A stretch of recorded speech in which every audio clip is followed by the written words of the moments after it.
আমি ভাই স্বপ্ন টপ্নের মধ্যে নাই, আমি কোন স্বপ্নের মধ্যে নেই। আমরা আছি পরিকল্পনার মধ্যে।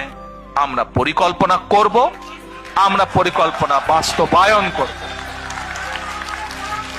এই এই যে স্লোগান দাও না, at all I don't enjoy it. এই যে স্লোগান দাও তারেক ভাই জিন্দাবাদ, at all I don't like it.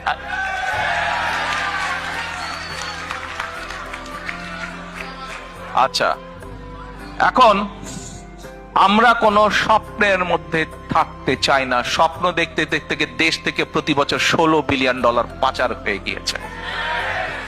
স্বপ্ন দেখতে দেখতে দেশের অর্থনৈতিক অবস্থা, দেশের শিক্ষা ব্যবস্থা, দেশের কৃষি ব্যবস্থা, দেশের রাস্তাঘাট, দেশের আইন আদালত, আইন শৃঙ্খলা সবকিছু ভেঙে চুরমার হয়ে গিয়েছে।